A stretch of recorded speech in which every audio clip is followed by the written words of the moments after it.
பல்லாவரம் சட்டமன்ற தொகுதியில் போட்டியிடும் தேமுதிக வேட்பாளர் அனகை முருகேசன் 75,000 வாக்குகள் வித்தியாசத்தில் வெற்றி பெறுவார் என அமைச்சர் தாமு அன்பரசன் தெரிவித்துள்ளார். திமுக கூட்டணியில் பல்லாவரம் சட்டமன்ற தொகுதியில் தேமுதிக வேட்பாளராக அனகை முருகேசன் போட்டியிடுகிறார். இந்த நிலையில் தேமுதிக வேட்பாளர் அறிமுக கூட்டம் மற்றும் அனைத்து கட்சி செயல் வீரர்கள் கூட்டம் பல்லாவரம் சட்டமன்ற உறுப்பினர் கருணாநிதி தலைமையில் நடைபெற்றது. இந்த கூட்டத்தில் காங்கிரஸ், விசிக, மதிமுக, மனிதநேய மக்கள் கட்சி, கம்யூனிஸ்ட் கட்சிகள், எஸ்டிபிஐ உள்ளிட்ட கூட்டணி கட்சியினர் 10,000க்கும் மேற்பட்டோர் கலந்து கொண்டனர். இதில் சிறப்பு விருந்தினராக திமுக பொருளாளரும் நாடாளுமன்ற உறுப்பினருமான TR பாலு மற்றும் தாமு அன்பரசன் ஆகியோர் கலந்து கொண்டு சிறப்புரையாற்றினார். அப்போது பேசிய TR பாலு தனது நண்பரின் கட்சியான தேமுதிகவின் வேட்பாளர் அனகை முருகேசனை ஒவ்வொரு திமுக தொண்டரும் வெற்றி பெற வைக்க வேண்டும் என கோரினார்.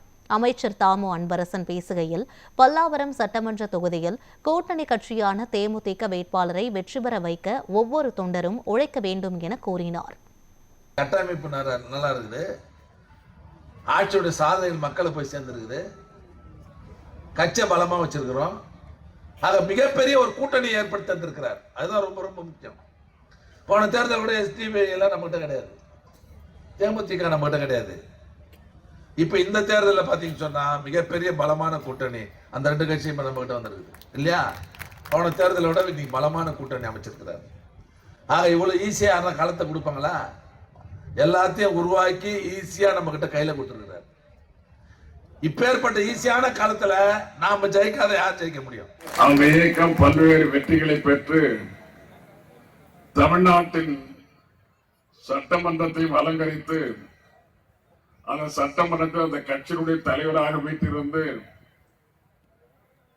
தமிழர்களுடைய ஒட்டுமொத்த பிரச்சனைகளுக்காக போராடி வெற்றி பெற்று கொண்டிருந்த அன்பு நண்பர்,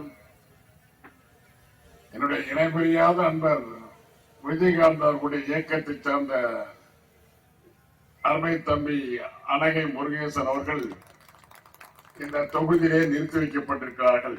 இந்த கூட்டணி நிறுத்தி வைக்கின்ற அத்தனை வேட்பாளர்களும் தமிழகத்தில் மிகப்பெரிய வெற்றியை பெற்று தமிழ்நாடு சட்டமன்றத்துக்குள்ளே நுழைய இருக்கிறார்கள் என்பது என்ற நல்ல செய்தியை சொல்கின்ற அதே நேரத்தில் அன்புக்குரிய தம்பி அனகை முருகேசன் அவர்கள் பெரும்பாலான வாக்குகள் வித்தியாசத்தில் வெற்றி பெற்று உள்ளே செல்ல வேண்டும் என்ற வேட்கையும் நான் தெரிவித்துக் கொள்ள விரும்புகிறேன். ஆகவே அனகை முருகேசன் அவர்களுடைய வெற்றி என்பது திராவிட முன்னேற்ற கழகத்தினுடைய வெற்றி, தோழமை இயக்கங்களுடைய வெற்றி, அன்பு தலைவர் தளபதி அவர்களுடைய வெற்றி,